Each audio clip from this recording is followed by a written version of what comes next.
तो आज परमात्मा की कृपा से अहमदाबाद में मूल ज्ञान का प्रचार हो रहा है। बहुत बड़े भाग हैं उन जीवों के जो अपने पूरे जीवन काल में एक बार भी इस मूल ज्ञान को सुन पाते हैं, और उससे भी बड़े भाग होते हैं उन जीवों के जो इस मूल ज्ञान को थोड़ा सा भी समझ पाते हैं। क्योंकि सुनना आसान है, आए बैठे घंटा 2 घंटा सुन के चले गए, लेकिन इस ज्ञान को समझने में बहुत बहुत ज़्यादा विवेक की ज़रूरत होती है। आम आदमी सारी उम्र भी सत्संग सुनता रहे तब भी उसे समझ में नहीं आता कि बताया क्या जा रहा है। क्योंकि हमें ही फ़ोन आते हैं, लोग कहते हैं 5-5, 6-6 साल हो गए सत्संग सुनते हुए, 2018 से लगातार सत्संग चल रहे हैं। कहते हैं 5 साल के बाद, 6 साल के बाद अब समझ में आ रहा है कि आप कह क्या रहे हो। सुन हम तब से रहे हैं, लेकिन समझ में ही नहीं आता क्या बताना चाह रहे हो। ये केवल उसकी समझ में आता है जिस पर मालिक की कृपा हो, जिस पर बंदी छोड़ की दया है, केवल वही समझ सकता है, नहीं तो कोई नहीं समझ सकता। तो आज उसी मूल ज्ञान को फिर से समझेंगे जो 2018 से YouTube पे आ रहा है।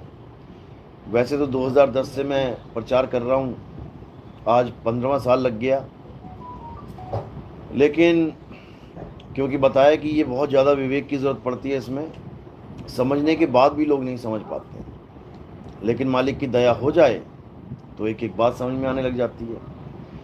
समझने के बाद भी इसको धारण करना बहुत मुश्किल हो जाता है। क्यों? क्योंकि लोक लाज आ जाती है बीच में। आज तक बाबा जय गुरुदेव के चेले थे, आज तक राधा स्वामी के चेले थे, आज तक रामपाल जी के चेले थे, आज तक देवी देवताओं की पूजा करते थे, आज तक निरंकारी के चेले थे, आज तक सतपाल जी के चेले थे, अब नितिन दास के चेले बन गए।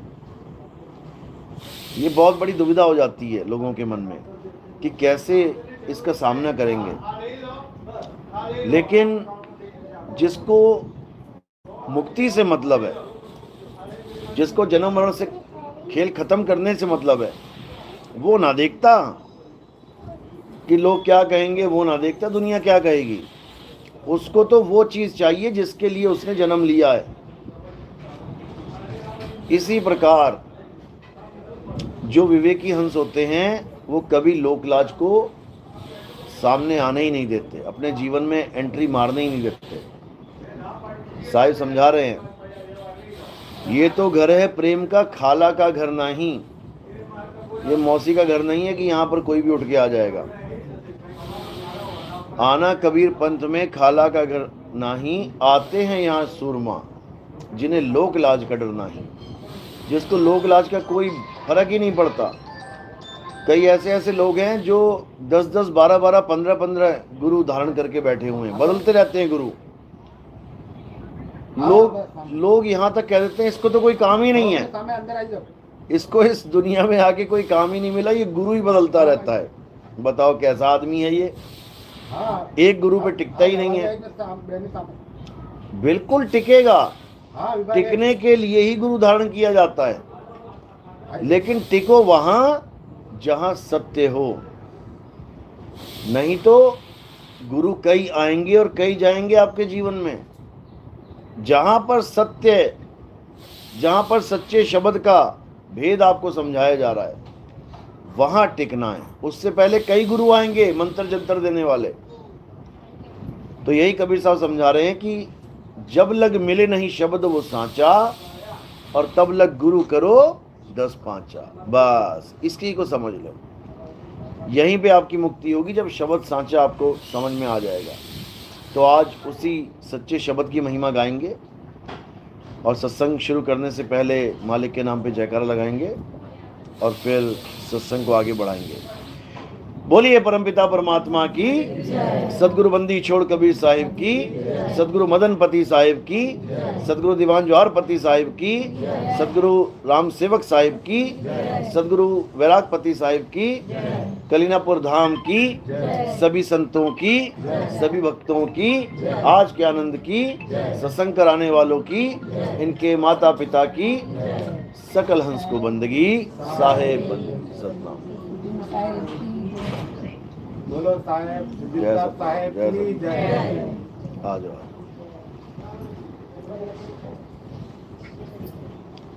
तो ये जो मूल ज्ञान है इसको अच्छे से समझना है हमने, और जो नए भगत आए हैं वो भी अच्छे से समझें। जीवन केवल एक ही है आपके पास, ये कुछ साल बचे हैं आपके, बस आधे से ज़्यादा जीवन निकल चुका है।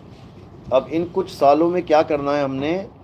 अब हमने सत्य को खोजना है। जिस सत्य को खोजने के लिए बड़े बड़े ऋषि मुनि अपना घर बार छोड़ के जंगल में चले गए।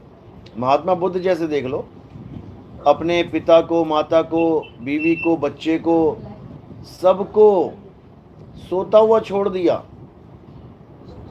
और कहाँ चले गए? जंगल में। क्या ढूंढने के लिए? सत्य को ढूंढने के लिए, कि मुझे सत्य मिल जाए। क्या है सत्य? अब सत्य जंगल में थोड़ी नहीं पड़ा था कि किसी पेड़ के नीचे सत्य पड़ा है उसको जाके मिल जाएगा। लेकिन सत्य उसको अपने शहर में भी नहीं मिला, क्योंकि अगर शहर में मिल जाता तो जंगल ना जाते। तो जंगल में क्यों गए? क्योंकि पहले यही चलता था कि जिसको भक्ति करनी है जंगल में जाए। सारे ऋषि मुनि पीर पैगंबर कहाँ मिलते थे? जंगलों में भक्ति कर रहे हैं। सारे तपस्वी जंगलों में मिलते थे। तो जिसको भी लगता था कि हाँ परमात्मा पाना है, सत्य को पाना है, वो कहाँ का रुख कर लेता था? जंगल का। उसे कोई ना कोई मिल ही जाता था कहीं ना कहीं बैठा, उसी की सेवा करने लग जाते थे, उसी से दीक्षा लेके उसी को गुरुकुल बना लेते थे। तो वो सत्य जिसको हम जंगल में जाके ढूंढ रहे थे, संतों ने बताया कि वो सत्य जंगल में नहीं है, वो तुम्हारे पास है और तुम्हें घर बैठे मिल जाएगा। कब मिलेगा? जब तुम्हें कोई भेदी गुरु मिल जाएगा। जपी तपी सन्यासी नहीं, नाम जपने वाले, तपस्या करने वाले, घर बार छुड़वा देने वाले, ये कुछ कैटेगरी अलग है, ये ज्ञान कुछ अलग है। और आत्मा का ज्ञान, आत्म ज्ञान, ये कुछ अलग है। जब तब व्रत पूजा पाठ में हम किसी और को इष्ट बना के, किसी और को देव बना के, किसी और को भगवान बना के हम पूजा करते हैं। और आत्मज्ञान में हम किसी की भी पूजा नहीं करते। आत्मज्ञान में किसी दूसरे का नाम भी नहीं लेते। आत्मज्ञान में क्या लेते हैं? हम अपना ज्ञान लेते हैं, अपना निज अनुभव लेते हैं, अपने निज स्वरूप का ज्ञान लेते हैं। हमें किसी और से मतलब ही नहीं रह जाता। कोई कहे राम जी की पूजा, श्याम जी की पूजा, हनुमान जी की पूजा, मतलब ही नहीं रह गया इनसे। जो कर रहा है करने दो उसको, क्योंकि वो किसको पाना चाहता है? वो शरीरों को पाना चाहता है। राम जी के शरीर की पूजा क्यों कर रहे हैं लोग? ताकि राम जी मिल जाए। कृष्ण जी के शरीर की पूजा क्यों कर रहे हैं? ताकि कृष्ण जी मिल जाए। तुम्हें शरीर के साथ जोड़ा ही नहीं जाएगा, तुम्हें शरीरों की पूजा में उलझाया ही नहीं जाएगा। तुम्हें किसके साथ जुड़ना है? तुमने उस परम तत्व के साथ जुड़ना है जिसको आत्म देव कहते हैं। देवों के देव महादेव आत्म देव, यानी ब्रह्मा जी, विष्णु जी, शंकर जी, ये सब किसकी वजह से चल रहे हैं? आत्म देव की वजह से। सारे कार्य किसकी वजह से सिद्ध हो रहे हैं? आत्म देव की वजह से। लेकिन हम आत्म देव को ही भूले बैठे हैं और बाकी सबको देव बना दिया। हमने पत्थरों को देव बना दिया, हमने पानी को देव बना दिया, हमने अग्नि को देव बना दिया, हमने वायु को देव बना दिया, हमने हर बंदे को देव बना दिया। लेकिन हम जिसको असली मायने में देव कहें, देवों के देव, महादेव, आत्मदेव, उसको हम जान ही नहीं पाए। बस यही हमारे जीवन की सबसे बड़ी भूल है। इस संसार में अगर इंसान ने सबसे बड़ी भूल की है तो केवल क्या की है? खुद को नहीं जान पाया और जन्म बर्बाद कर लिया। सबसे बड़ी भूल है ये। तुम लाखों करोड़ों रुपए कमा के कहीं रख के भूल जाओ ना, इसके सामने वो तुच्छ नहीं है, एक चरणों की धूल का कण भी नहीं है। करोड़ों रुपया तुम भूल जाओ कहीं रख के, तुम्हें लगेगा बहुत बड़ा नुकसान हो गया, लेकिन हमारी नजर में वो बिल्कुल भी नुकसान नहीं है। हमारी नजर में नुकसान कब है? जब ये इंसान जन्म तुम्हारा बर्बाद हो गया, सबसे बड़ा नुकसान है, इससे बड़ा इस दुनिया में कोई नुकसान हो ही नहीं सकता। एक इंसान जन्म बर्बाद होने का मतलब है 1,84 बार जन्म लेके मरना। सोचो, एक गलती, केवल कहते ना मेरी एक गलती माफ कर दो, चल ठीक है तेरी एक गलती माफ कर दी, ये तो माफ भी ना होती। ये तो तुम ये भी नहीं कह पाओगे कि मेरी एक गलती माफ कर दो, ये गलती ही एक मिलती है करने को, दो का तो ऑप्शन ही नहीं है। 1,84 भुगत के पौ पे अटके आए, और अब की पासा ना पड़ा तो फिर 84 जाए। वहां ये नहीं चलेगा अरे एक चांस और दे दो मुझे, पासा सही नहीं पड़ा, पासा नहीं पड़ा, चल बेटा पासे खेल तू 84 में जाके, अब पता लगेगा तुझे 84 का जाल क्या होता है। अब कोई कृष्ण जी नहीं बचाने वाला, कोई राम जी नहीं बचाने वाला, कोई हनुमान जी नहीं बचाने वाला, कोई भोले शंकर ना बचाने वाला, कोई दुर्गा माता नहीं बचाने वाली। अब 84 की टिकट कट गई तो कट गई।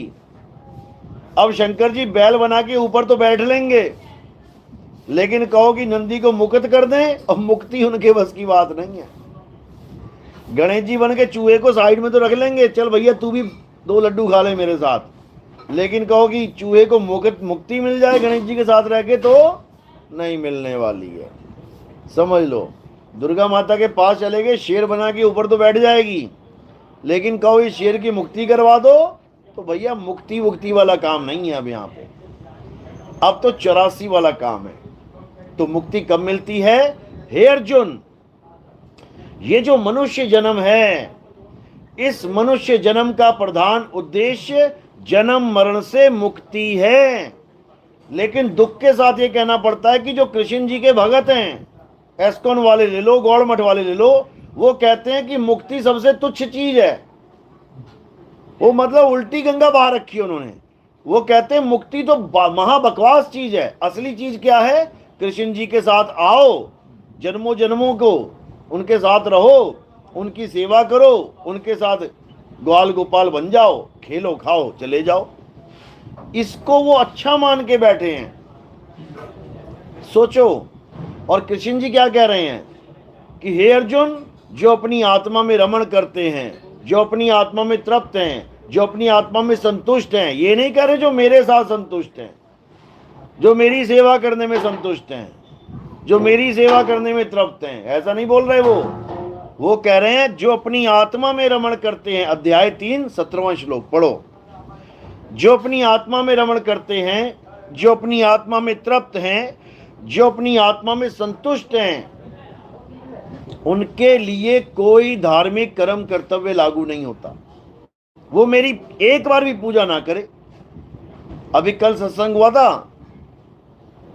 आनंद में, वहां पर बाबा जी बैठे हुए थे, कहते आपने सत्संग तो बहुत बढ़िया किया, लेकिन आपने 18वें अध्याय का वो श्लोक नहीं बोला जिसमें वो कहते हैं कि हे अर्जुन तू मेरी शरण में आ जा। मैंने कहा फिर आपने सुना क्या? 1 घंटे तक शरण ही तो बता रहा था मैं, किसकी शरण में जाना है। 1 घंटे तक मैं आत्मा आत्मा आत्मा आत्मा आत्मा, अचल आत्मा, अडोल आत्मा, परम आत्मा, कितने नामों से मैंने उसके बारे में जिक्र किया कि आत्मा की शरण में चले जाओ। आत्मा यानी अडोल आत्मा, जीव आत्मा नहीं। इतना सब समझाने के बाद तुम फिर कृष्ण जी पे आके अटक गए, उनके शरीर पे आके अटक गए कि कृष्ण जी की शरण में जाओ। अरे कृष्ण जी शरीर है ही नहीं। कृष्ण जी ने कितनी बार बोला गीता में, हे अर्जुन मैं अजन्मा हूं, मेरा कभी जन्म नहीं होता, मेरी कभी मृत्यु नहीं होती। तो तुम कैसे कृष्ण जी को शरीर बना के बैठे हो? मेरा जन्म नहीं होता, मेरी मृत्यु नहीं होती, कहते हैं वो बिना माँ बाप के आए थे, चलो ठीक है मान लिया, बिना माँ बाप के आए थे ठीक है, और जब गए थे तो क्या हुआ? तो पैर में तीर लग गया, तो मृत्यु हुई कि नहीं हुई? तो तुम कैसे कह रहे हो कि मैं अजन्मा हूं? अजन्मा का मतलब होता है जिसका जन्म ना हो, और जिसका जन्म नहीं होता उसकी मृत्यु भी नहीं होती। तो यहां तो मृत्यु हो गई ना, यहां तो तीर लग गया ना। फिर तुम कैसे कह सकते हो कि कृष्ण जी शरीर हैं? वो लोग शरीर को अजन्मा मानते हैं कि कृष्ण जी का जो शरीर है वो अजन्मा है। अरे अगर वो अजन्मा है तो मृत्यु को कैसे प्राप्त हो गया? उसको तो तीर छू भी नहीं सकता था, क्योंकि वो कह रहे हैं नैनम छिंदंती शस्त्राणी नैनम दहती पावका, कि हे अर्जुन, जो अजन्मा है यानी जो आत्मा है, उसको शरीर में कुछ छू नहीं सकता, कोई तीर कमान, कोई शस्त्र उसको काट नहीं सकता, अग्नि जला नहीं सकती, वायु सुखा नहीं सकती, जल भिगो नहीं सकता। फिर तो थ्योरी गलत हो गई है, फिर तो तीर लग गया, अटक गया पैर में। अगर ये शरीर अजन्मा है तो उसमें तीर कैसे छू गया, ये बताओ। तो ये सब अज्ञानता है। गीता में एक जगह भी नहीं बोला कि शरीर की पूजा करो। अपने स्वरूप की बात बोली है कि अगर तुम मुझे प्राप्त करना चाहते हो अर्जुन, मेरी शरण में आने से पहले यह जानना पड़ेगा मैं हूं कौन। शरण में तो बाद में आएंगे, पहले मुझे जान मैं हूं कौन। तेरे मेरे कई जन्म हो चुके हैं, कई जन्म। तू नहीं जानता, मैं जानता हूं। तेरे मेरे कई जन्म हो गए हैं, लेकिन मैं अजन्मा हूं। अब ये दो बातें कैसे आ सकती हैं एक साथ? एक तरफ कह रहे हैं तेरे और मेरे कई जन्म हो गए, और एक तरफ कह रहे हैं कि मैं अजन्मा हूं। तो ये ज्ञानियों और अज्ञानियों दोनों के लिए बोला जा रहा है। जो अज्ञानी जीव है वो ये मान के बैठ जाएगा कि कृष्ण जी के बहुत सारे जन्म हो चुके हैं, और जो ज्ञानी पुरुष है वो उसी वक्त समझ जाएगा कि कृष्ण जी के जन्म नहीं हुए। किसके जन्म हुए हैं? शरीर के, शरीर के जन्म हुए हैं। कृष्ण जी तो अजन्मा हैं। जैसे वो अजन्मे हैं वैसे ही हम भी अजन्मे हैं, लेकिन हम अपने आप को भूल गए हैं कि हम है क्या। और हमने क्या मान लिया अपने आप को? शरीर मान लिया, आदमी औरत मान लिया, बच्चा बूढ़ा जवान मान लिया। अब अगर मान ही लिया अपने आप को शरीर, तो 101% हमारी मृत्यु होगी, कोई बचा ही नहीं सकता। जब शरीर ही बन गए तो शरीर पैदा ही हुआ है मरने के लिए। तुम्हारे घर में बच्चा पैदा हुआ, ये तुम्हें लग रहा है कि वो बच्चा इंजीनियर बनने के लिए पैदा हुआ, डॉक्टर बनने के लिए पैदा हुआ, या कोई बड़ा आदमी बनने के लिए पैदा हुआ। ये हमें पता है कि वो मरने के लिए पैदा हुआ है। ये इंजीनियर, ये डॉक्टर, ये एक्टर तो रोटी खाने के धंधे हैं, खाने कमाने के धंधे हैं। ये कोई रिक्शा वाला बन के रोटी खा रहा है, कोई डॉक्टर बन के रोटी खा रहा है, कोई इंजीनियर बन के रोटी खा रहा है, कोई ठेकेदार बन के रोटी खा रहा है, कोई मोची बन के रोटी खा रहा है। ये तो रोटी खाने के धंधे हैं। असल में उसका जन्म क्यों हुआ है? मरने के लिए। किसान खेत में फसल क्यों उगाता है? क्यों उगाता है? उसको काट के खाने के लिए, ताकि उसको काटें और खाएं। नहीं तो क्यों उगाएगा वो? तुमने आम का पेड़ उगाया किस लिए? खाने के लिए। तुमने गोभी, भिंडी, मिर्ची, अदरक, जो भी तुमने खेत में उगाया, किसके लिए? खाने के लिए। इसी प्रकार इस दुनिया में जो भी पैदा हो रहा है, जो भी, किस लिए? खाने के लिए। इसीलिए कबीर साहब समझा रहे हैं, 3 लोक एक जेल है, और पाप पुण्य 2 जाल। सारा जग भोजन बना, और खाने वाला काल। काल ही खाता है सबको, लेकिन उसका चेहरा एक नहीं है कि तुम कहोगे हाँ ये काल खा रहा है। सारे मुंह उसी के मुंह हैं, सारे दांत उसी के दांत हैं, सारे चेहरे उसी के चेहरे हैं। वो ऐसे खाता है पता भी नहीं लगने देता। खाता वो खुद है, और तुम्हारे सिर मड़ देता है कि तू खा के आया। सुबह सुबह नाश्ता करके आए सारे? हाथ खड़ा करो, किसने नाश्ता किया? एक ने भी नहीं किया है। कौन करके आ रहा है? एक काल करके आ रहा है। एक काल नाश्ता करके आ रहा है, अब दोपहर का अंदर किचन में खाना भी बना रहा है। ये काल है भाई, ये तुम नहीं हो। तुम तो एक दाना नहीं खा सकते, तुम तो एक घूंट पानी नहीं पी सकते। ये सारा भोजन कौन कर रहा है? ये काल कर रहा है। तो इसी काल को समझना है। ये खाता पीता डकार मारता खुद है, लेकिन तुम्हारे सिर पे बोझा ला देता है, तू खा के आया, तू खा के आया, तू खा के आया। और तुम भी कहते हो हाँ मैं खा के आया, मैं खा के आया। आजा बेटा फिर। खा के आया तो अब किसी का ग्रास बन भी। तो इसी को समझना। गरीबदास जी महाराज ने कलम तोड़ रखी है काल के ऊपर। काल काल सब कोई कहे, काल न चीने कोई। उपजी उपजी बाजी काल है, जानत ना ही कोई। कहते हैं उपजी बाजी, जो चीज पैदा हो गई वो काल है। जो भी पैदा होगी वो काल है। और उस काल को कौन खाएगा? जो उससे पहले पैदा हो गया है। जंगल में शेर पैदा हुआ, उसके बाद हिरण पैदा हो गया। अब काल काल को खात है। अब ये काल ही काल को खा रहा है। और ये जीव बेचारा ये समझ ही नहीं पा रहा है कि कहां फंस गया मैं। तो इन दोनों को समझना पड़ेगा। ओहम क्या है? काल है। और सोहंग क्या है? जीव है। इसी को समझना है।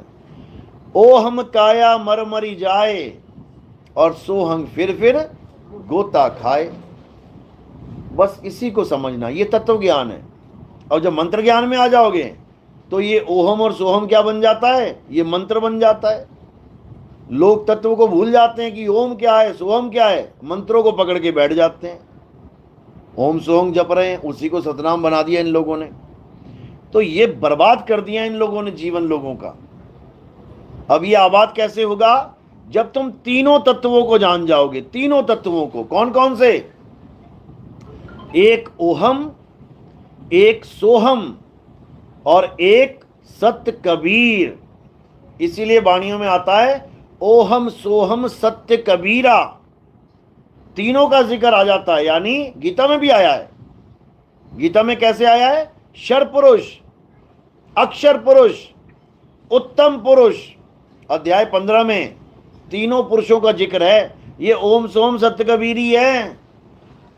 ओहम यानी काया, सोहम यानी अविनाशी जीव, और उत्तम यानी सत्य परमात्मा। लेकिन इसकी थ्योरी समझना इतना आसान नहीं है। बड़े बड़े बाबा फेल हो गए। बड़े बड़े बाबा इसको मंत्र बना के जप के चले गए 84 में, लेकिन तत्व ज्ञान को प्राप्त नहीं कर पाए। तत्व ज्ञान अलग है, मंत्र ज्ञान अलग है। ओहम सोहम तत्व विचारा, लिखा है ज्ञान गुदड़ी में। ओहम सोहम तत्व विचारा, बंक नाल में किया संभारा। मन को मार गगन चढ़ जाई, और मान सरोवर बैठ ना आई। वहां पर ये नहीं बोल रहे कि ओहम सोहम मंत्र विचारा। क्या विचारा? तत्व विचारा। मंत्र कौन विचारेगा? जो मंत्रों का ज्ञाता होगा, जपी, जो मंत्रों में तुम्हें उलझाएगा। और तत्व विचारा कौन करवाएगा? तत्वदर्शी संत, जिसके बारे में गीता में बताया जाता है कि हे अर्जुन, अगर तुम सत्य को प्राप्त करना चाहते हो, सत्य को, ओम सोहम नहीं, ओम सोहम तो तुम हो ही हो। ये क्या बैठा हुआ है सामने? ओम सोहम। ओम क्या है? काया। सोहम कौन है? जीव। इसी को बोला है ब्रह्मा विष्णु महेश्वर चेला, ओहम सोहम का है खेला। माया आद निरंजन भाई, आप पे जाई आप पे खाई। ये समझाया गया उसमें। यानी ये काया क्या है? ये मन और माया के द्वारा उपजती है, और मन और माया के द्वारा खा ली जाती है। माया आदि निरंजन भाई, आप पे जाई आप पे खाई। खुद ही पैदा करता है, खुद ही खा लेता है। ब्रह्मा विष्णु महेश्वर चेला, ये तीन क्या हैं? ये तीनों गुण हैं। ये तीनों हमारे गुण हैं। काया पैदा होती है, काया पलती है, काया का नाश हो जाता है। ये हो गए ब्रह्मा विष्णु महेश्वर चेला। ओहम सोहम का है खेला। यानी इस दुनिया में जितना भी खेल चल रहा है, तुम्हारे सामने कोई कुत्ता आ गया, कोई बिल्ली आ गई, कोई चूहा आ गया, कोई शेर हिरन को पकड़ रहा है, कोई भालू किसी कुत्ते को मार रहा है, कोई आदमी किसी आदमी को मार रहा है, या कोई गाना बजा रहा है, कोई गा रहा है, ये सारा खेला किसका है? ओहम सोहम का है खेला। यानी शरीर को कौन नचा रहा है? ये जीव नचा रहा है। ये सारे खेल कौन खेल रहा है? ये ओम और सोहम का ही खेल चल रहा है। आप कौन हो तत्व ज्ञान में? ओम सोहम।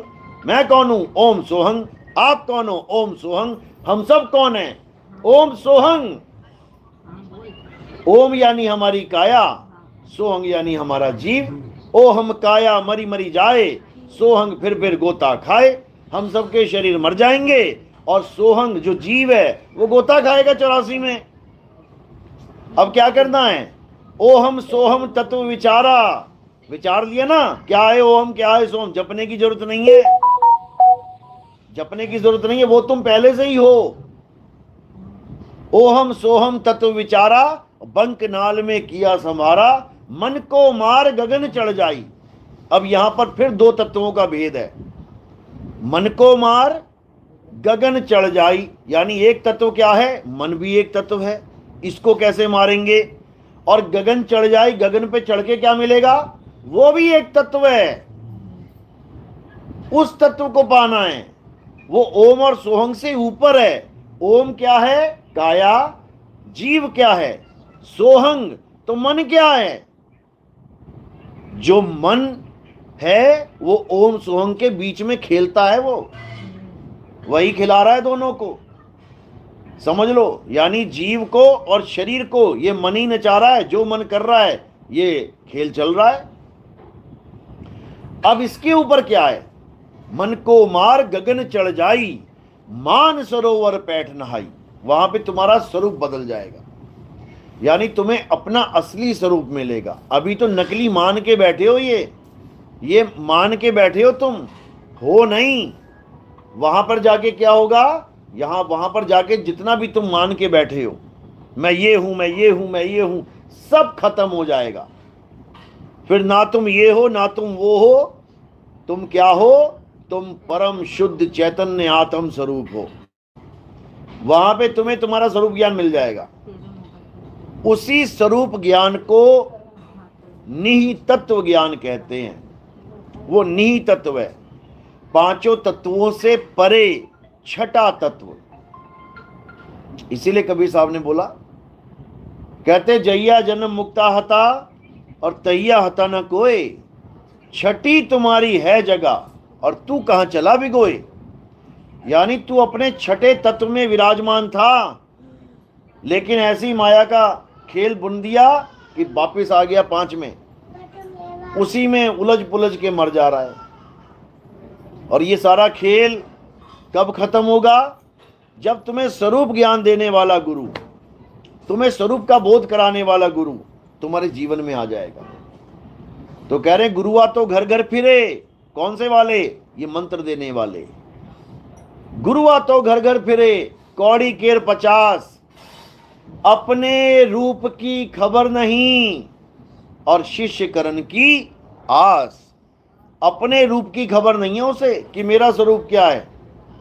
वो खुद को भी आदमी मान के बैठा है और तुम्हें भी आदमी औरत मान के बैठा है। वो खुद को भी एक शरीर मान के बैठा है और तुम्हें भी सारी उम्र शरीर बना के रखेगा।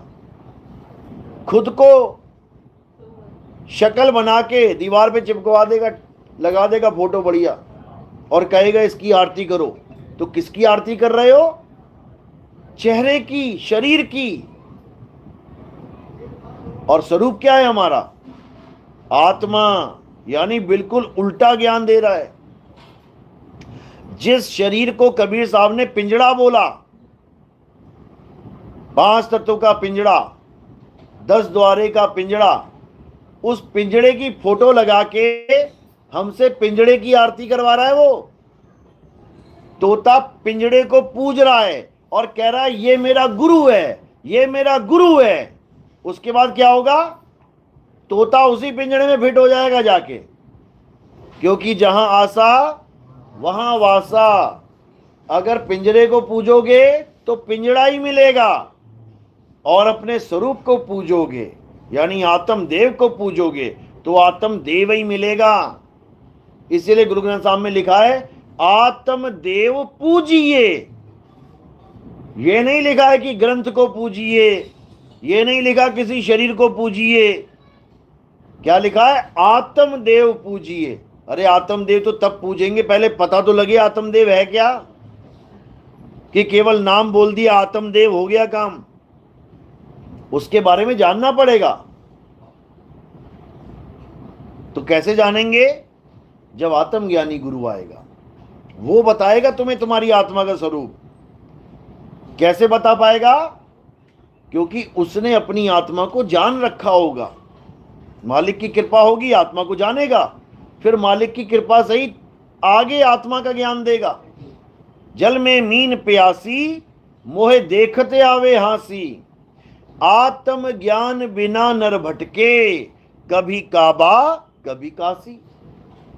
यानी वो मंत्रों से परे कर देगा, ये सारे तंत्र मंत्र सब छुड़वा देगा, ये सारी पूजा पाठ हवन यज्ञ सब छुड़वा देगा, ये पत्थर सीमेंट बजरी सरिया सब छुड़वा देगा। और क्या बता देगा? अमर होने का एकमात्र तरीका, जो हनुमान जी को भी बताया था। किसने? कबीर साहब ने। लोग कहते फिर त्रेता के बाद द्वापर में हनुमान जी कैसे आ गए? ये भी चक्कर में पड़े हैं लोग। कहते हैं अगर वो अमर ही हो गए थे तो वो त्रेता के बाद द्वापर में कैसे आ गए? अरे द्वापर छोड़ो, वो कलयुग में भी खड़े हो जाएंगे। कितनी देर लगेगी? क्यों? क्योंकि काल भगवान के पास हनुमान जी की कोई कमी है क्या? वो कितने हनुमान जी खड़े कर दे वो। अभी तुम्हें नहीं पता काल के बारे में। आप श्रीमद् देवी भागवत पढ़ लेना, पुराण। तुम लोग मानते हो कि एक ब्रह्मा एक विष्णु एक शंकर जी होते हैं। तुम एक बार पुराण पढ़ लेना, वो उसमें तुम्हें कई ब्रह्मा कई विष्णु कई शंकर दिखाई दे जाएंगे। क्योंकि वो कितने ही बना सकता है, उसके पास कोई लिमिट ही नहीं है। रासलीला में कितने कृष्ण जी नचाए थे उसने? कितने कितने थे? 16,000। तो कृष्ण जी तो एक थे, 16,000 कहां से आ गए? जब 16,000 कृष्ण जी को नचा सकता है वो, तो एक हनुमान जी लेके नहीं आ सकता अगले युग में? उसके लिए इम्पॉसिबल कुछ नहीं है, समझो। और कोई राम जी एक बार नहीं हुए, हर बार त्रेता युग आता है। 4 युग बीतने के बाद हर बार एक राम जी आते हैं, हर बार रावण को मारते हैं, हर बार हनुमान जी को अंगूठी पकड़ा के कहते हैं जा हनुमान इसको पाताल में फेंक के आ, घड़े में फेंक के आ। हर बार हनुमान जी घड़े में अंगूठी डालते हैं। हर बार देखते हैं अरे भाई इतने सारी अंगूठियां, और हर बार मुक्ति प्राप्त करते हैं। एक ही नहीं है हनुमान, कई हनुमान मुक्त हो चुके हैं। जैसे आपके गांव में रामलीला चलती है, 100 साल से चल रही है। एक ही राम चला रहा है क्या 100 साल से रामलीला? कितने राम जी निपट गए होंगे गांव में, कितने हनुमान जी निपट गए होंगे गांव में, कितने रावण निपट गए होंगे, लेकिन रामलीला कभी खत्म होने वाली नहीं है। एक गया दूसरा राम आया। अभी अटैक आ गया था एक राम जी को, तो क्या रामलीला खत्म हो गई सदा के लिए? कभी ना खत्म होती है। एक राम गया दूसरा आ जाएगा, दूसरा गया तीसरा आ जाए। यहां राम की कोई कमी नहीं है। तो इसी को समझना है। तो जो तत्व ज्ञान है वो क्या कहता है कि भाई नाम में नहीं फंसना। नाम में फंसोगे तो लड़ मरोगे आपस में। पानी एक तत्व है, 5 तत्वों में से एक तत्व है पानी। अब पानी के नाम देख लो, जल, वाटर, नीर, तोय, पानी, जौल। अब अगर तुम पानी तत्व को छोड़ के तुम नाम के चक्कर में पड़ गए तो लठ बजेंगे, तो सिर फटेंगे और हॉस्पिटल में बेड भरेंगे। या तो ये काम कर लो, या फिर तत्व ज्ञान में आ जाओ। ले भैया तू भी पानी पी ले, ला ये मैं वाटर पी लेता हूं। ले भैया तू जल पी ले, तू नीर पी ले, भाई तू ही पी ले। फिर झगड़ा खत्म हो जाएगा। हिंदू मुस्लिम सिख ईसाई का झगड़ा कभी खत्म हो ही नहीं सकता। जबकि ये पंथ किसने चलाए हैं? धर्मात्माओं ने चलाए हैं। धर्मात्माओं के पंथ में भी दुरात्मा बैठे हुए हैं जो कभी किसी को एक नहीं होने देना चाहते। चलाए धर्मात्मा नहीं है। कौन सा पंथ है बताओ नहीं चलाए धर्मात्मा ने? अच्छी अच्छी आत्माओं ने ये पंथ चलाए हैं। नानक जी ने चलाया, रविदास जी ने अपना चलाया, भीखा जी ने अपना चलाया, दादू जी ने अपना चलाया, धर्मदास जी ने अपना चलाया, और सब कह रहे हैं कि हाँ कबीर गुरु हैं तो सारे एक हो जाओ। क्यों नहीं एक हो जाते? जब सबका गुरु कबीर है तो तुम अलग अलग पंथ लेके घसीट रहे हो, क्या क्या फायदा? तुमने एक से अनेक करना है या अनेक से एक करना है? यही नहीं समझ में आ रहा किसी को। चेलों को पकड़ोगे तो अनेक रहोगे, और गुरु को पकड़ोगे तो एक हो जाओगे। बाबा नानक ने इसीलिए मूल मंत्र में क्या बोला है? एको सतनाम, यानी उस एक सतनाम को पकड़ ले। कर्ता पुरुष, वही कर्ता पुरुष है। निरपहो, निर्वैर, वो किसी से डरता नहीं है, किसी को मारता नहीं है। अकाल मूरत, उसका कभी काल नहीं आता, यानी उसकी मौत नहीं होती। अजूनी, यानी वो कभी किसी योनि में नहीं आता। कोई कहे आदमी के अंदर है, नहीं है। कोई कहे कुत्ते बिल्ली हाथी के अंदर है, नहीं है। वो कभी योनि में आता ही नहीं है। क्यों? क्योंकि योनि में आने के लिए चल के आना पड़ेगा, और वो चलता ही नहीं है। वो अचल है, वो चलता नहीं है, वो आता जाता नहीं है। अध्याय 2 24वां श्लोक क्या कह रहे हैं? हे अर्जुन, ये आत्मा कौन सी आत्मा? परमात्मा। ये आत्मा अछेद्य है, इसको कोई छेद नहीं सकता। ये अदा है, इसका कोई दाह संस्कार नहीं कर सकता। ये अशोष्य है, ये अचल है, ये सदा स्थिर रहने वाला है, ये अडोल है। ये आत्मा ही सत्य सनातन है। तो सदा स्थिर रहने वाला अचल, ये कब आएगा चल के 84 में आने के लिए?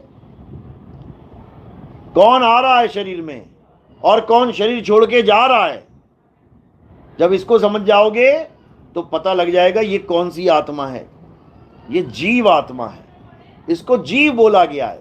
हमारे शरीरों में जीव विराजमान है, हमारे शरीरों में परमात्मा विराजमान नहीं है। जीव बंधन में है, 5 तत्वों के पिंजड़े में ये जीव फंसा हुआ है, परमात्मा पिंजड़े में नहीं है। लेकिन ये अज्ञानी जीव क्या करता है? ये त्रिकुटी में ध्यान लगा के यहां पर परमात्मा को प्रकाश रूप में देखना शुरू कर देता है कि कौन है परमात्मा? प्रकाश है। कोई कहता है ज्योत है, कोई कहता है यहां हमारा गुरु प्रकाशमान 16,000 करोड़ सूरज चमक रहे हैं, वो हमारा गुरु है। ये सब झूठ है, ये सब माया का खेल है। कबीर साहब इसी का खंडन कर रहे हैं। कबीर साहब क्या कहते हैं? तुमसे कहूं मैं नाम विचारी, ना वो ज्योत, ना पुरुष, ना नारी। सारा खेल ही खत्म कर दिया। आप देखोगे सरगुण और निर्गुण भक्ति में क्या देखोगे आप? जितने भी साकार की पूजा करने वाले हैं, ये परमात्मा किसको बताएंगे? राम जी, हनुमान जी, शंकर जी, माता जी, शरीरों को परमात्मा बताएंगे। आदमी और औरत की पूजा करवाएंगे तुमसे। हनुमान जी आदमी की औरत हैं? आदमी। राम जी आदमी की औरत हैं? आदमी। सीता माता औरत है कि आदमी? औरत। राधा आदमी है कि औरत? औरत। तुम सारी दुनिया में देख लो मंदिर, तुम्हें या तो आदमी मिलेगा या अंदर, या फिर औरत मिलेगी मूर्ति के रूप में। तो किसकी पूजा चल रही है वहां पे? आदमी या औरत की। ये हो गई साकार भक्ति। जरूरी नहीं कि राम जी और कृष्ण जी और माता ही मिलेंगी, राम भी मिल जाएगा कहीं पे, वो भी साकार में ही आ रहा है, कह रहा है मैं साकार हूं। वो साकार भगवान बना बैठा है, उसकी भी पूजा चल रही है, ऐसा नहीं है। कबीर साहब की भी पूजा करवा रहा है वो, आदमी बना के साकार, कि भगवान कौन है, परमात्मा कौन है? आदमी है, आदमी। लेकिन कबीर साहब क्या कह रहे हैं कि ये साकार के पुजारी हैं, ये आदमी औरत वाले साकार के पुजारी हैं, और ये प्रकाश वाले ये निराकार के पुजारी हैं। ये आदमी औरत को नहीं मानते, ये प्रकाश को मानते हैं। आंख बंद करके त्रिकुटी में ध्यान लगाया, प्रकाश ही प्रकाश हो गया, अनंत प्रकाश हो गया, कहते मिल गया परमात्मा। ये ब्रह्म कुमारी वाले, ये राधा स्वामी वाले, ये धन सदगुरु वाले, ये सारे जितने भी हैं जय गुरुदेव वाले, ये सब किसको परमात्मा मान बैठे हैं? इसी प्रकाश को मान बैठे हैं। सुबह का सूरज आ जाएगा, दोपहर का सूरज आ जाएगा, शाम का सूरज। अरे तो सूरज को परमात्मा मान के बैठ गए क्या? सब प्रकाश का खेल चल रहा है, सब ज्योति का खेल चल रहा है। लेकिन कबीर साहब ने क्या खेल कर दिया? खेल के साथ भी खेला कर दिया उन्होंने। तुमसे कहूं मैं नाम विचारी, और ना वो ज्योत ना पुरुष न नारी। खेल ही खत्म कर दिया, ना तो साकार और ना ही निराकार। अब क्या बचा? अरे सरगुण निर्गुण दोनों से न्यारा, और जानेगा कोई जान न हारा। जो साकार और निराकार दोनों से परे अपने सत्य स्वरूप को जान जाए, वही सच्चा गुरु है। वही तुम्हें तुम्हारा स्वरूप बता सकता है। नहीं तो 84 के धक्के पक्के हैं। और ये नहीं केवल चेलों को, गुरु भी खाएगा धक्के। कह रहे हैं झूठा गुरु अजगर बना, और 184 जाए। सारी संगत चींटी बनी, तोड़ तोड़ के खाए। ऐसी दुर्गति हो जाएगी, हालत खराब हो जाएगी सबकी। अभी गिर जंगल में गए थे हम लोग, देखो हिरणों का हाल क्या है। वो एक हिरण भागता भागता एकदम फुल स्पीड में, उससे तेज उसका छोटा बच्चा, शायद पड़ा होगा जानवर कोई पीछे, एकदम क्रॉस की गोली की तरह। ये जीवन हो जाएगा? अभी तो बैठे हो आराम से, उसके बाद दौड़ते ही नजर आओगे पूरे जंगल में। वो जीवन अच्छा है कि ये अच्छा है? तो इसमें कुछ करना है। अच्छा तो है, बिताना थोड़ी नहीं है। अच्छा है कुछ करने के लिए। ये दीवारें बना दी तुमने सेव रहने के लिए, केवल सोना ही थोड़ी नहीं है, कुछ करना भी है। क्या करना है? अपने स्वरूप को जानना है। पत्थर पूजा नहीं करनी, मंत्र जाप नहीं करने, तीर्थ व्रत पूजा पाठ नहीं करना, ये हवन यज्ञ नहीं करने, ये नमाजें ही नहीं पढ़ते रह जाना सारी उम्र, 5 टाइम की नमाजें।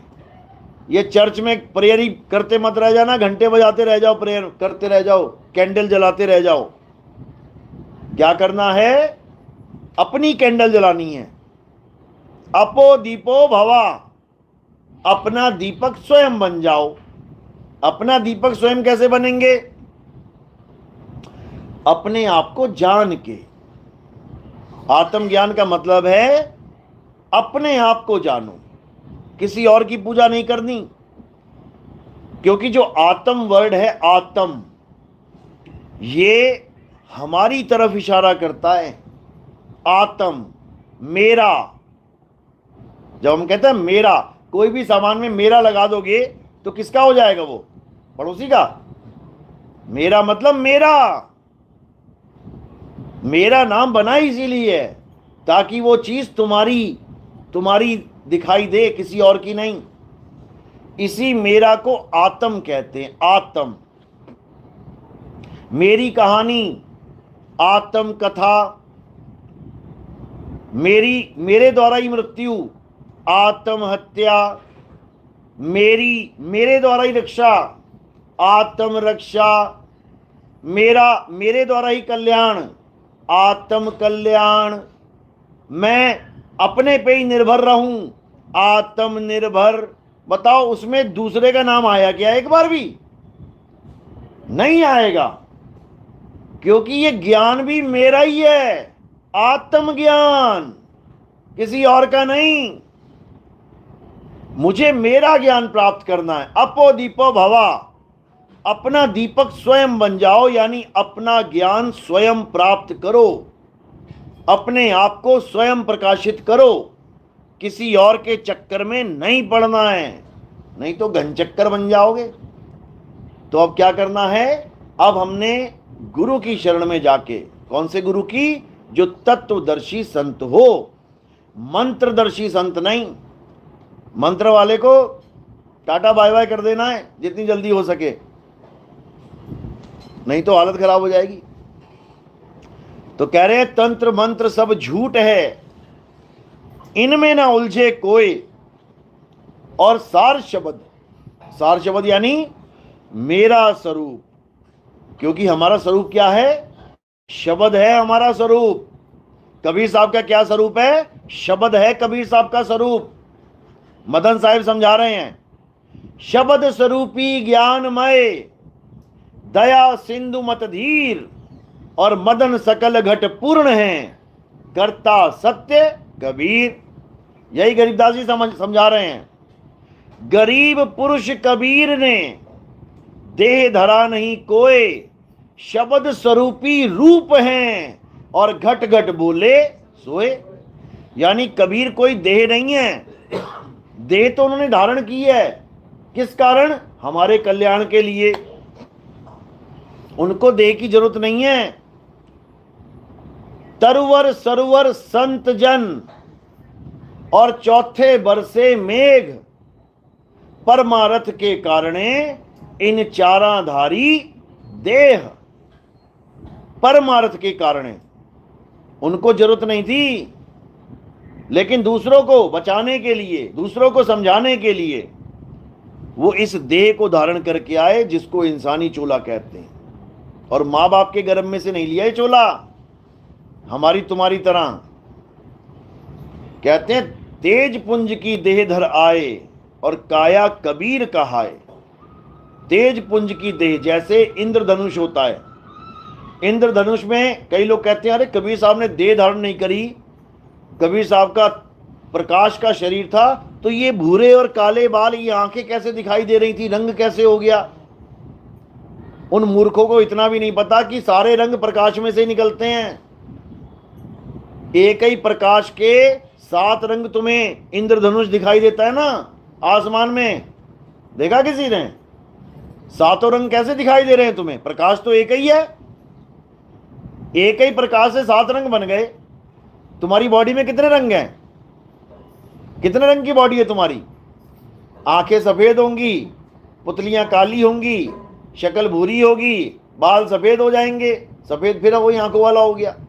2-4 गुलाबी चीजें हैं, होंठ गुलाबी, गाल गुलाबी, पर 2-4-5 रंग में खत्म हो जाएगा तुम्हारी सारी कहानी।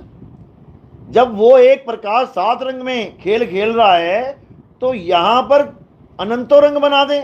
मालिक के हाथ में क्या कुछ नहीं है? क्या केवल 7 ही रंग है दुनिया में? अभी तुम रंग की हिस्ट्री तुम्हें पता नहीं है। कभी जाना पेंट वाले के यहाँ, जो दीवारों पे पेंट करते हैं ना, ऐसे ऐसे नाम बता देंगे, तुम कहोगे ये कौन सा रंग है भाई?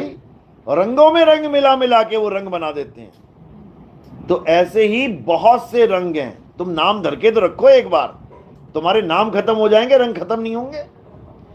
तो मालिक की मौज है, वो कितने ही रंग धारण कर सकता है। तो जो शरीर था वो कबीर साहब का, वो माँ बाप के द्वारा पैदा किया शरीर नहीं था, वो तेज पुंज का शरीर था, प्रकाश रूप का शरीर था। उसी से पूरी लीला करी है उन्होंने। लेकिन लीला करने का मतलब ये नहीं कि उन्होंने अपना शरीर पुजवाया।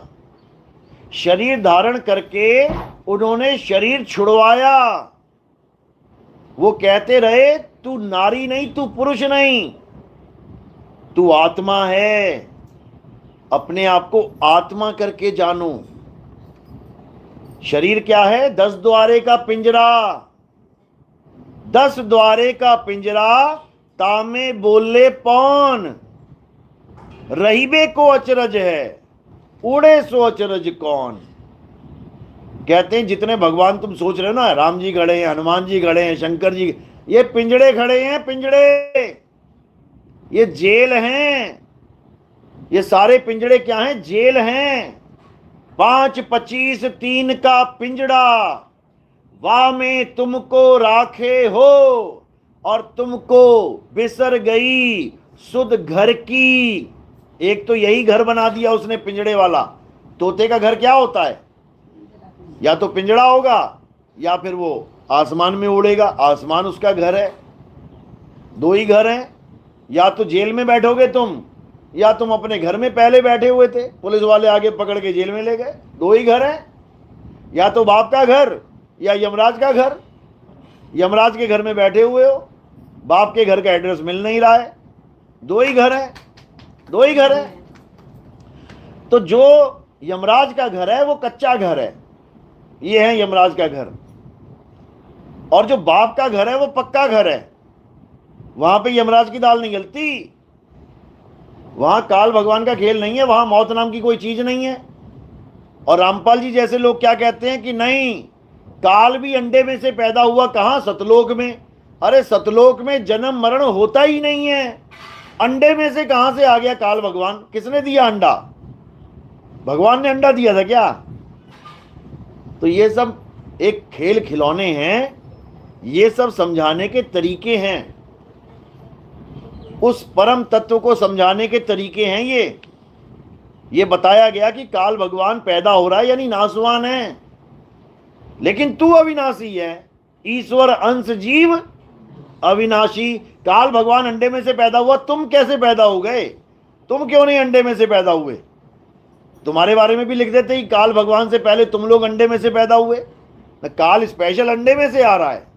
कौन सा अंडा था भैया? मुर्गी का अंडा, बत्तख का अंडा, हाथी का अंडा। ये सब खेल खिलौने, ये सब कहानियां हैं। कबीर साहब समझा रहे हैं, धर्मदास ये जग बौराना, कोई न जाने पद निर्वाणा, यही कारण हम कथा पसारा। ये जितनी कथा बताई मैंने अनुराग सागर में, इसका कारण क्या है? क्योंकि कोई तत्वज्ञान समझ ही नहीं पा रहा है। तत्वज्ञान नहीं समझ पा रहा है तो कहानी ज्ञान बताना पड़ रहा है। छोटा सा बच्चा मां को पूछता है, मां मैं कैसे पैदा हुआ? 2 साल का बच्चा, 1.5 साल का बच्चा। अब मां क्या बताएगी उसको? क्या समझाएगी उसको कैसे पैदा हुआ? उसको बता भी देगी सारा प्रोसेस, वो समझ जाएगा? नहीं समझेगा। तो उसको क्या बता रही है? बेटा एक परी आई, साथ में टोकरा लाई, टोकरे में तुझे रखा और मेरे पास छोड़ के चली गई, तब से तुझे पाल रही हूं मैं। ये बात उसके समझ में आ गई। जब वो बड़ा हो गया, यही सोचता सोचता मैं टोकरे में आया हूं, टोकरे में आया हूं। जब उसको बाहर से ज्ञान समझ में आया, अच्छा बेटा टोकरे में नहीं आते हैं, ये तो मम्मी ने बेवकूफ बना दिया मुझे। अब वो लड़ेगा नहीं मां से आके कि मां तूने मुझे झूठ क्यों बोला। वो कहेगा मां ने सही किया, उस वक्त बताती तब भी ना समझ पाता मैं। अब मैं इतना विवेकी हो गया हूं कि मुझे ये ज्ञान समझ में आ गया है। इसी प्रकार धर्मदास जी को 100 बार समझाया कबीर साहब ने कि बेटा तू पैदा कैसे हुआ था, लेकिन वो समझ ही नहीं पाया। फिर क्या किया? एक कहानी सुना दी उसको। जब कहानी सब सुना दी तो उसको समझ में आ गई। तो कबीर साहब ने कहा बेटा अब तू भी कहानी सुना, मूल ज्ञान मत बताना किसी को, क्योंकि समझ तो पाएंगे नहीं लेकिन कॉपी जरूर कर लेंगे। जैसे आज पत्थर के पुजारी समझ तो सकते नहीं कि आत्मा क्या है, लेकिन हमारे सत्संग सुन के कॉपी जरूर कर रहे हैं, कॉपी जरूर कर रहे हैं। आत्मा ऐसे, आत्मा वैसे। ए बच्चा अपने स्वरूप को प्राप्त कर, उसके बाद क्या कर? उसके बाद पत्थर में माथा टेक, अपने स्वरूप को प्राप्त कर, उसके बाद राधे राधे कर, अपने स्वरूप को जान, उसके बाद कृष्ण कृष्ण कर। तो भैया स्वरूप को जानने का फायदा क्या हुआ? मुझे राधा राधा ही करना था तो बिना स्वरूप जाने ही कर रहा हूं, कृष्ण कृष्ण ही करना था तो बिना स्वरूप जाने ही कर रहा हूं। अरे स्वरूप जानने के बाद राधा कृष्ण का भेद ही खत्म हो जाता है, ये काया का भेद ही खत्म हो जाता है। हे अर्जुन, जो अपने स्वरूप को जान जाता है वो मेरा ही स्वरूप हो जाता है। ये क्यों नहीं समझ में आ रहा इन लोगों के? जीवन बर्बाद कर दिया इन लोगों ने राधे राधे जपवा के, हरे कृष्णा जपवा के। और कृष्ण जी समझाते रहे अपने स्वरूप को जान बच्चे, अपने स्वरूप को जान। मुझे वो पसंद है जो मेरे स्वरूप को जान लेता है। ज्ञानी बोला है उसमें, आर्थी, अथार्थी, जिज्ञासु और ज्ञानी, ये 4 प्रकार के भगत बताए कृष्ण जी ने। 3 प्रकार के भक्तों का लेवल डाउन रखा गया। कि इनकी भक्ति बच्चों वाली भक्ति है। लेकिन जो ज्ञानी पुरुष है, ज्ञानी मतलब, ज्ञानी किसका नाम होता है? ज्ञानी किसका नाम होता है? बेवकूफ का? ज्ञानी उसका नाम होता है जिसको ज्ञान हो जाए। जिसको ज्ञान हो गया वो ज्ञानी है। सिख धर्म में जो सरदार जी होते हैं, पाठ करते हैं, उनको पता क्या कहते हैं? ज्ञानी जी। भले उसको ज्ञान ना हो, लेकिन उसको एक नाम दे दिया है, ज्ञानी जी हैं। ज्ञानी महेंद्र पाल जी, ज्ञानी सुरेंद्र पाल जी, सब ज्ञानी बना दिए। क्यों बनाए? क्योंकि वाणी में आता है। हिंदू और मुस्लिम के लिए भी वाणी बोली है। कह रहे हिंदू अंधा, मुस्लिम काना,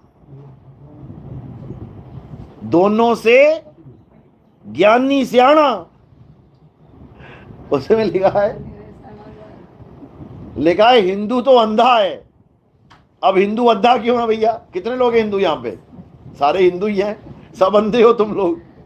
क्यों? गुरु ग्रंथ साहब कह रहा है हिंदू तो अंधा है और तुर्कू काना, तुर्कू यानी मुसलमान, वो काना यानी उसकी एक आंख टूटी हुई है, एक आंख से दिख रहा है उसको। दोनों से ज्ञानी सियाना, यानी हिंदू और मुसलमान दोनों से जो सरदार सिख है वो सियाना है। कारण क्या है? कारण यह है कि हिंदू को अंधा इसलिए बोला क्योंकि वो आंखों से नहीं, अकल से अंधा है। जो एक पत्थर को भगवान मान बैठा है, जो पत्थर खुद मूर्ति बना के उसको भगवान मान लेता है, सोचता है ये भगवान मेरी रक्षा करेंगे, जबकि भगवान के मंदिर में चोरी हो जाती है। अपना मंदिर ना बचा पा रहा जो, वो पत्थर को तुम भगवान मान बैठे हो। इसलिए हिंदू को गुरु ग्रंथ साहब में लिखा है कि हिंदू अंधा। लेकिन जो मुस्लिम है तुर्कू, वो काना, यानी उसकी दो आंख तो ठीक नहीं लेकिन एक जरूर ठीक है, एक से देख रहा है वो। इसका मतलब आधा ज्ञान तो उसको हो गया बढ़िया से। क्या ज्ञान हो गया उसको? कि पत्थर की पूजा नहीं करनी है, बुत परस्ती नहीं करनी है, बुत की पूजा नहीं करनी है। आधा ज्ञान हो गया। लेकिन अल्लाह है क्या, खुदा है क्या, वो वाले ज्ञान की आंख बंद हुई पड़ी है। आधी आंख बंद है उसकी, यानी सत्य को तो नहीं देख पा रहा है, असत्य को अच्छे से समझ रहा है देख के कि ये हिंदू पूरा ही अंधा हुआ पड़ा है, इतना तो दिख रहा है उसको। लेकिन खुदा को देखने वाली आंख फूटी हुई है। कह रहे फूटी आंख विवेक की, लखे ना संत या संत, और जाके संग 10-20 हैं वा को नाम महंत। यही समझाया जा रहा है कि वो वाली आंख फूटी हुई है। अब वो आंख कैसे मिलेगी?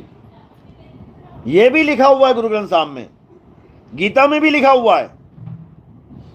कहते हिंदू अंधा तुर्कू काना, दोनों से ज्ञानी सियाना। गीता में भी यही बोला है कि जो ज्ञानी पुरुष है वो मुझे अत्यंत प्रिय है, वो मेरा ही स्वरूप है। और जो बाकी तीन हैं, ये ढोल नगाड़े बजा के चले जाएंगे 84 में, हरे कृष्णा हरे राम जपते जपते चले जाएंगे 84 में। वो बाबा कह तो रहा है, एक कहता है वृंदावन में उनकी गलियों में जो सुअर और कुत्ते हैं उनको तुम ऐसे ही मत समझ लेना, वो परम हंस हैं जो राधा राधा कृष्ण कृष्ण करके चले गए। चले कहां गए? कुत्ता और सुअर बन के आ गए। ये खुद उस बाबा ने बोला है जो वृंदावन में बैठा हुआ ज्ञान बांट रहा है, चोरी का माल बांट रहा है और बल्ले बल्ले करवा रहा है अपनी। बड़े बड़े लोग आके उसको मिल रहे हैं, सोच रहे हैं ये बाबा जी का अपना ज्ञान है। चोरी का ज्ञान है ये, चोरी का। जैसे तुम्हारा कोई 9 लाख का हार चोरी करके चौक पे दुकान लगा ले, क्या देखो कितना बढ़िया हार, अरे क्या बात है, चोरी का है, चोरी का। यहां तो भीड़ लगा लेगा, वहां कैसे लगाएगा भीड़? वहां भेड़ बनेगा, भीड़ नहीं लगेगी, भेड़ बन जाएगा वहां पे। यानी 84 में जाएगा। जो खुद अपने मुंह से स्वीकार कर रहा है कि राधे राधे करने वाले बड़े बड़े परमहंस कुत्ता और सुअर बन के वृंदावन की शोभा बढ़ा रहे हैं। बताओ, शोभा बढ़ा रहे हैं कि गू खा रहे हैं?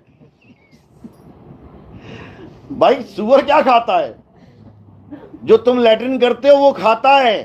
तो परमहंसों को लैट्रिन खिला दी इस बाबा ने, और सोच रहा है कि मैंने बहुत बड़ा डायलॉग मार दिया, बर्बाद कर दिया तुमने ये जन्म अपना, और उन परमहंसों का बर्बाद हो गया जन्म, जो कुत्ता और सुअर बन के वृंदावन की गंदी गंदी नालियों में गंद खा रहे हैं। हमारे पंथ में ऐसी हालत नहीं होगी किसी की। हमारे पंथ में क्या होगा? ज्ञानी बना दिया जाएगा। ज्ञानी का मतलब ये नहीं कि बहुत बड़े तुर्रम खान बन जाओगे तुम, 52 अक्षर वाले ज्ञानी। अरे पोथी पढ़ पढ़ जगमुआ, अब भयो ना पंडित कोई, एक के आखर पीव का, पढ़े सो पंडित होए। तुम्हें उस एक अक्षर का ज्ञानी बना दिया जाएगा जो परमात्मा का आदि नाम है। आदि नाम को प्रणाम, गाजत गढ़ आठों जाम, ऐसा नाम दिया जाएगा तुम्हें। तब तुम्हारी गति होगी, तब तुम कृष्ण जी के भी प्यारे हो गए, ज्ञानी हो गए, तब तुम बाबा नानक के भी प्यारे हो गए, तब तुम गुरु गोविंद सिंह के भी प्यारे हो गए, तब तुम कबीर साहब के भी प्यारे, तुम सबके प्यारे हो गए, क्योंकि तुम ज्ञानी हो गए। यहां तक कि तुम परमात्मा के प्यारे हो गए। अब तुम्हें परमात्मा अपने सिंहासन पे बैठाएगा। अब तुम्हें प्रजा में नहीं रखेगा कि प्रजा बन के जाओ तुम। कहते हैं अब तो जाए चढ़े सिंहासन, मिले हैं सारंग पानी, राम कबीरा एक भय हैं, कोई ना सके पहचानी। यानी राम कबीरा एक भय हैं। परमात्मा तुम्हें अपनी गोद में बैठाएगा और एक कर देगा। जैसे समुंदर गंगा नदी को अपनी गोद में बैठाता है और एक कर देता है। एक बार गंगा समुद्र में मिल गई तो उसको कोई अलग नहीं कर सकता, और जब तक समुद्र में नहीं मिली, कितने ही वेग से घूमती रहे, उस पे बांध लगा दिया जाएगा। तो हमारे पे भी बांध लगा हुआ है। कितने बांध लगे हैं? 84 लाख बांध लगे हुए हैं इस जीव पे। 84 लाख बांधों में अटका पड़ा है ये कब जाके मिलेगा अपने समुद्र में? जब इन सब बांधों को तोड़ देगा, इस भवसागर को फोड़ देगा, मरने की कला सीख लेगा, तरने की कला सीख लेगा, तब ये भवसागर को पार कर लेगा। बिल्कुल सिंपल। मरने से पहले मरने की कला जान लो, डूबने से पहले तैरने की कला जान लो। डूबेगा फिर कोई क्या? कोई ना डूबेगा। बस इसी प्रकार कबीर साहब कह रहे हैं, मरता मरता जग मुआ, मरना जाने ना कोई, और ऐसी मरनी जो मरे, बहुर ना मरना होए। एक बार अगर तुमने मरना सीख लिया, मरना सीखने का मतलब तुम अपनी आत्मा को जान लो, बस एक बार, सारी उम्र के लिए ज्ञान हो जाएगा। एक बार करंट का झटका खा लेना, एक बार, सारी उम्र के लिए ज्ञान हो जाएगा कि करंट का झटका कैसा होता है। बच बच के निकलोगे कोने कोने में से। और अगर नहीं खाया है तो सारी उम्र करंट करंट जपते रहना, तुम्हें पता ही नहीं लगेगा कि करंट होता कैसे है, होता क्या है। तो ये तत्व ज्ञान है। तत्व ज्ञान का मतलब अपने मूल तत्व को जान लेना, अपने परम तत्व को जान लेना, इसको तत्व ज्ञान कहते हैं। ये मंत्र ज्ञान नहीं है, ये माला फेरने वाला ज्ञान नहीं है। राम राम राम राम, अल्लाह अल्लाह, वाहिगुरु वाहिगुरु वाहिगुरु। माला फेरते फेरते जन्म बर्बाद हो गए लोगों को, 84 मिल गई लोगों को। अरे माला फेरत जुग भया, मिटाना मन का फेर, कर का मन का फेंक के, मन का फेर। अरे माला तो कर में फिरे और जीव फिरे मुख माही, मनवा दसहूं दिसी फिरे, ये तो सिमरन नहीं। और ये सारे बाबा लोग तुम्हें माला पकड़ा देते हैं, जपो बेटा राम राम राम राम राम, उंगलियां घिस जाएंगी, राम ना मिलने वाला। नानक साहब कह रहे हैं राम राम करता जग फिरे, राम ना पाया जाए। राम क्यों नहीं मिल रहा है? कारण क्या है? क्योंकि हम राम को समझ ही नहीं पा रहे हैं। राम है क्या? हमने राम बना दिया काया को, जबकि राम कौन है? राम आत्मदेव है। राम तुझ में भी है, राम मुझ में भी है, सब में राम समाया। कह रहे हैं ना, तुझ में राम, मुझ में राम, सब में राम समाया, और सबसे कर लो प्रेम, जगत में कोई नहीं पराया। लेकिन कौन कर रहा है प्रेम? ये हिंदू, ये मुसलमान, ये सिख, ये ईसाई, मारो काटो लड़ो झगड़ो। अरे इसी दुनिया में रहना है सबने। एक बाप के 4 लड़के हैं, घर तो एक ही है। अब लड़ो चाहे मरो, रहना तो यही पड़ेगा। इसलिए क्या करना है? इसलिए बीच का रास्ता ढूंढो कि तुम भी यहां रहोगे और हम भी यहां रहें। बीच का रास्ता मतलब ज्ञान का रास्ता पकड़ो। सारे धर्मों में साकार और निराकार की महिमा है। ऐसा नहीं है कि हिंदू धर्म में केवल साकार साकार की महिमा है। आप शिव महापुराण पढ़ लो, आप श्रीमद् देवी भागवत महापुराण पढ़ लो, आप विष्णु महापुराण पढ़ लो, आप कोई भी पुराण पढ़ लो, उसमें सृष्टि रचना देख लेना, या फिर भगवान का स्वरूप देख लेना। इंडेक्स में आता है भगवान के स्वरूप, शिव जी के स्वरूप, विष्णु जी का स्वरूप, माता का स्वरूप, ये सब उसमें आएगा। पेज नंबर लिखा होगा सामने, जाके पढ़ लेना। क्या देखोगे वहां पे? कि शिव जी के 2 स्वरूप कहे गए हैं, विष्णु जी के 2 स्वरूप बताए गए हैं, माता के 2 स्वरूप हैं। कौन कौन से? एक साकार, एक निराकार। तो भैया झगड़ा किस बात का है? झगड़ा किस बात का है? साकार जिसको हिंदू समझ रहा है कि साकार की पूजा करनी है, तू कर ले भाई साकार की पूजा। मुसलमान को साकार समझ में नहीं आ रहा है, वो कह रहा है परमात्मा अल्लाह वाहिगुरु निराकार है, तू निराकार की कर ले। इसमें झगड़ा करने वाली क्या बात है?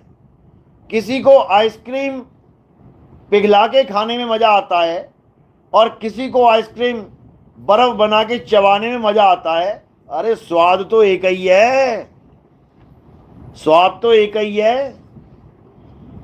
चाहे बर्फ बना लो, चाहे उसको पिघला लो। पिघला लिया तो निराकार हो गया, और जमा लिया तो साकार हो गया। इसमें क्या बड़ी बात है? जानना उसको है जो साकार निराकार दोनों को जान रहा है, जो दोनों की गवाही दे रहा है। परमात्मा साकार है, परमात्मा निराकार है, ये कह कौन रहा है? ये कह कौन रहा है? उसको जानना है। और जिस दिन उसको जान लिया, उस दिन सबको जान लिया। जिस दिन उस एक को जान लिया, उस दिन अनेकों को जान लिया। इसलिए साहिब ने बोला, एक है साधे सब सधे। तुम एक आत्मा को जान लो, तुमने राम को भी जान लिया, तुमने हनुमान को भी जान लिया, तुमने कृष्ण जी को भी जान लिया, तुमने शंकर जी को भी जान लिया, तुमने दुर्गा माता को, तुमने सबको जान लिया, बस एक खुद को जानने के बाद। इसलिए बोलते हैं कृष्ण जी गीता में, हे अर्जुन, जो अपनी आत्मा को जान लेता है, जो अपने सत्य स्वरूप को जान लेता है, केवल वही पुरुष मुझे जान पाता है। वो ज्ञानी पुरुष मुझे समझ पाता है, और बाकी लोग अज्ञानी जीव मुझे मनुष्य की तरह, आदमी की तरह, ये शरीरों को देख के मेरा स्वरूप मान लेता है। वो सोचता है कृष्ण जी कौन है? ये बांसुरी बजा रहा है। अरे कृष्ण जी बांसुरी नहीं बजा रहे हैं। कौन बजा रहा है? शरीर बजा रहा है बांसुरी। कृष्ण जी बांसुरी नहीं बजा रहे। कृष्ण जी तो एक आत्म तत्व हैं जो शरीर को जीवित करके बैठे हैं। तो समझ में तब आएगी बात मेरी, जब आत्म ज्ञान को प्राप्त करोगे। आत्मा के अलावा कोई सत्य नहीं है, इसको चाहे आज मान लो, चाहे कल मान लेना, चाहे अंत समय में मान लेना जब दुनिया छोड़ोगे, यही सत्य था, है और रहेगा। इसके अलावा और कोई सत्य नहीं है। बस इतना समझ लो। बात समझ में आ रही है? चलो अच्छी बात है, समझना है इसको और जानना है आत्म तत्व को। तो आज का सत्संग यही समाप्त करते हैं। बोले परमपिता परमात्मा की, सतगुरु बंदी छोड़ कबीर साहिब की, सभी संतों की, सभी भक्तों की, गुजरात वासियों की, सकल हंस की बंदगी, साहेब बंदगी, सतनाम।